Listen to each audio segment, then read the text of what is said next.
രാഗിപ്പൊടി ഉണ്ടെങ്കിൽ 5 മിനിറ്റ് കൊണ്ട് റെഡിയാക്കാൻ പറ്റുന്ന ഒരു അടിപൊളി ചായക്കടിയാണ് ഇന്ന് ഞാൻ നിങ്ങളുമായിട്ട് ഷെയർ ചെയ്യാൻ പോകുന്നത്. രാഗിപ്പൊടി കൊണ്ടുള്ളൊരു ഓട്ടടയാണ് കേട്ടോ തയ്യാറാക്കുന്നത്. ഇത് നല്ല ടേസ്റ്റാണ്. ഇതിലോട്ട് കറിയുടെ ഒന്നും ആവശ്യമില്ല. നമുക്ക് വളരെ പെട്ടെന്ന് തന്നെ റെഡിയാക്കി എടുക്കാനും പറ്റും.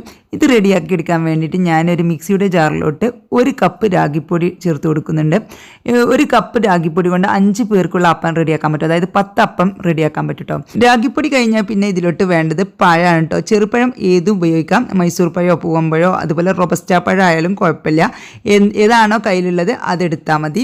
പഴത്തിൻ്റെ അളവെന്ന് പറയുന്നത് നമ്മളെടുത്ത ആ 1 കപ്പിന് 1 കപ്പ് പഴം കട്ട് ചെയ്തതാണ് കേട്ടോ ചേർത്ത് കൊടുക്കുന്നത്. 1 കപ്പ് രാഗിപ്പൊടി എടുത്തു, അതിലോട്ട് 1 കപ്പ് പഴം കട്ട് ചെയ്തിട്ട് 1 കപ്പ് എടുത്തിട്ടുണ്ട്. അപ്പോൾ എനിക്ക് 2 പഴമാണ് എടുത്തിട്ടുള്ളത്. അപ്പോൾ 1 കപ്പ് ഉണ്ടായിരുന്നു കേട്ടോ. ഈ ചെറിയ പഴമൊക്കെ ആണെങ്കിൽ നമുക്ക് ഇത്ര അളവ് കൂടുതൽ വേണ്ടി വരും, 3-4 വേണ്ടി വരും. അപ്പോൾ എന്തായാലും നമ്മൾ ഏത് കപ്പിനാണോ രാഗിപ്പൊടി എടുത്തത് അതേ കപ്പിൽ തന്നെ പഴം കട്ട് ചെയ്തിട്ട് അതും ചേർത്ത് കൊടുക്കുക. പിന്നെ ഇതിലോട്ട് വേണ്ടത് പാലാണ്. ഞാനിവിടെ 1 കപ്പ് പാലും ഏകദേശം 1/4 കപ്പോളം വെള്ളം കൂടിയാണ് കേട്ടോ ഒഴിച്ചു കൊടുത്തിട്ടുള്ളത്. അങ്ങനെ 1/4 കപ്പ് ഒഴിച്ചു കൊടുത്തിട്ടുണ്ട്. ഇനി അതുപോലെ തന്നെ ഇതിലോട്ട് ആവശ്യത്തിന് ഉപ്പാണ്. അപ്പോൾ ഫുള്ള് പാല് ഞാൻ ഇപ്പോൾ ചേർത്ത് കൊടുത്തിട്ടില്ല. അപ്പോൾ ഏകദേശം 1/4 കപ്പ് പാല് ചേർത്തിട്ട് നമുക്കിത് നല്ലപോലെ ഒന്ന് അടിച്ചെടുക്കാം. കാരണം എല്ലാം കൂടി ഒപ്പം ഒഴിച്ചാൽ നല്ലപോലെ അരഞ്ഞു കിട്ടില്ല. പഴമൊക്കെ ശരിക്കും അരയാൻ വേണ്ടിയിട്ടാണ്. ഇനി ബാക്കിയുള്ള പാലും അതുപോലെ വെള്ളം കൂടി ഒഴിച്ചിട്ട് നമുക്ക് ഇനിയും അടിച്ചെടുക്കാം. ഇനി പാലുണ്ടെങ്കിൽ നിങ്ങൾക്ക് ഫുള്ളായിട്ട് പാല് യൂസ് ചെയ്യാം. നമുക്ക് കുറേശ്ശെയായിട്ട് പാൽ ഒഴിച്ചിട്ട് ഒന്ന് അടിച്ചെടുത്താൽ മതി. കാരണം വെള്ളം കൂടി പോകണ്ട. ഈ ഒരു പരുവത്തിലാണ് നമുക്ക് മാവ് വേണ്ടത് കേട്ടോ. അപ്പോൾ ഇതിലേറെ തിക്കായി കഴിഞ്ഞാലും നമ്മളെ ഓട്ടട നന്നാവില്ല, അതുപോലെ തന്നെ ലൂസായാലും നന്നാവില്ല. അപ്പോൾ ഞാൻ കുറച്ചും കൂടി പാൽ ഒഴിച്ചിട്ടുണ്ട് കേട്ടോ, ഒന്നും കൂടി ഒന്ന് ലൂസാക്കാൻ വേണ്ടി. കാരണം ഈ മിക്സിൻ്റെ സൈഡിലൊക്കെ ഒന്ന് പറ്റി പിടിച്ചിട്ടുണ്ട്. അതൊന്ന് ഇളക്കി കൊടുത്തതിന് ശേഷം ഒന്നും കൂടി അടിച്ചെടുക്കുന്നുണ്ട്. പാലിന് പകരമായിട്ട് നിങ്ങൾക്ക് വെള്ളം യൂസ് ചെയ്യാം. പാൽ കുറച്ച് യൂസ് ചെയ്തിട്ട് വെള്ളം കൂടുതൽ യൂസ് ചെയ്യണമെങ്കിൽ അങ്ങനെ ചെയ്യാം. അതല്ല വെള്ളം തീരെ ഒഴിക്കാതെ പാല് മാത്രമായിട്ട് അങ്ങനെയും ചെയ്യാം. പിന്നെ അതുപോലെ കുറച്ച് പാൽ എന്തായാലും ഒഴിക്കണം കേട്ടോ, എന്നാലേ നമുക്ക് ആ ഒരു ഇത് കിട്ടുള്ളൂ. ഏകദേശം 1/4 കപ്പ് പകുതി പാലെങ്കിലും ചേർത്ത് കൊടുക്കുക. പകുതി വെള്ളം ചേർത്താലും കുഴപ്പമില്ല കേട്ടോ.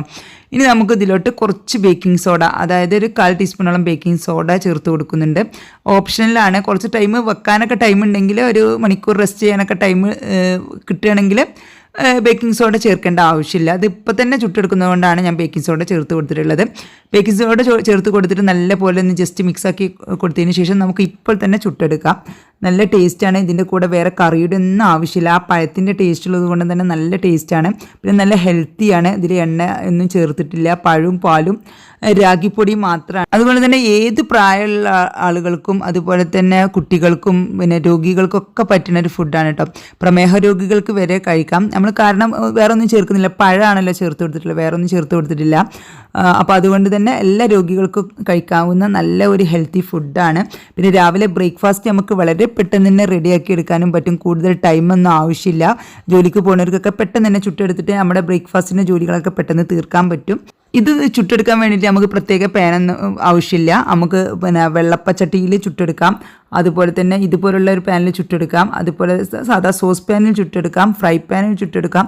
അതെല്ലാം നമ്മളെ മൺചട്ടി ഉണ്ടല്ലോ, പത്തിരിച്ചട്ടി ഓട്ടടയൊക്കെ ചുടുന്ന, അതിലാണെങ്കിൽ അതിലും ചുട്ടെടുക്കാൻ പറ്റും.